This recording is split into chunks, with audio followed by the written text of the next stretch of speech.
किरण की जिंदगी एक बुझी हुई लौ की तरह थी। हर सुबह वो उसी खालीपन के साथ उठती जैसे रात के अंधेरे ने उसे कभी छोड़ा ही ना हो। शादी के 10 साल हो गए थे पर बच्चों की किलकारियों से उसका घर कभी गूंजा नहीं। पति राजेश पहले तो दिलासा देता था, फिर धीरे धीरे उसकी भी उम्मीदें टूट गई। अब तो वो किरण से बात भी कम करने लगा था और घर में सन्नाटा इतना होता कि सांस भी लेना मुश्किल लगे। किरण ने डॉक्टर को दिखाया और घर पर पूजा पाठ भी कराया, पर सब बेईमानी। हर दिन वो अपने आप को आईने में देखती और अपनी सुनी गोद के लिए अपने आप को कोसती। समाज के बातें और रिश्तेदारों के ताने सब उसके कानों में जहर खोलते रहते। अभी तक बच्चा नहीं हुआ, कहीं कुछ गड़बड़ तो नहीं, ये सवाल नहीं, ये तीखे बाण थे जो सीधा उसके दिल पर लगते। एक शाम जब राजेश हमेशा की तरह देर से घर आया और सीधा अपने कमरे में चला गया, किरण रसोई में अकेले बैठी थी और खाना बनाते हुए उसके हाथ कांप रहे थे। उसे लगा अब और नहीं इस बोझ को ढोना, उसके लिए असंभव हो गया था।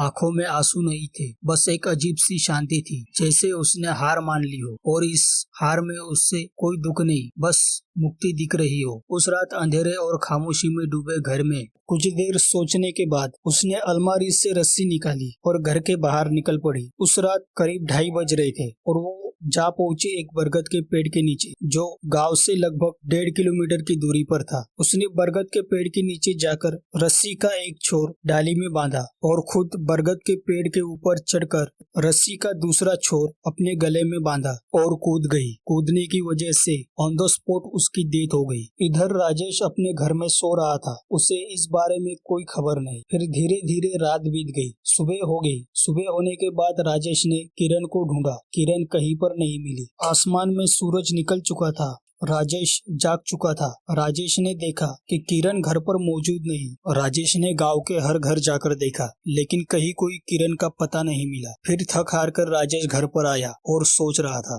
तभी एक गांव वाले ने उसके घर पर दस्तक दी। राजेश ने दरवाजा खोला। उस गांव वाले ने बताया कि गांव से करीब 1.5 किलोमीटर की दूरी पर एक बरगद का पेड़ है, जहां पर उसकी पत्नी किरण अपने आप को फांसी लगाकर लटकी है, सुसाइड कर लिया है। गांव वाले की ये बात सुनकर राजेश घबरा गया, उसको समझ में नहीं आ रहा था। वो दौड़कर उस पेड़ के नीचे गया। नीचे जाते ही उसने देखा एक औरत फांसी के फंदे पर लटकी हुई है और वो औरत कोई और नहीं, उसी की पत्नी किरण थी। ये सब देखकर और भी ज्यादा घबरा गया। ये सब देखकर उसने अपना होश खो दिया। उसको समझ में नहीं आ रहा था कि क्या करना चाहिए। उतने में सभी गांव वाले इकट्ठा हो गए। सभी ने उस लाश को नीचे उतारा। राजेश बस देख रहा था, उसकी आंखों में आंसू तक नहीं आ रहे थे। फिर कुछ समय बाद गांव वालों ने ध्यान देकर देखा कि किरण के चेहरे पर एक अजीब सी मुस्कान थी, एक ऐसी मुस्कान जिसे देखकर कोई भी घबरा जाए। राजेश ने भी नोटिस किया कि उसके चेहरे पर एक अजीब सी मुस्कान है जिसे देखकर कोई भी घबरा सकता है। वो अजीब सी मुस्कान काफी ज्यादा डरावनी थी। हालांकि ये सब चल ही रहा था कि बरगद के पेड़ के ऊपर कौवों का झुंड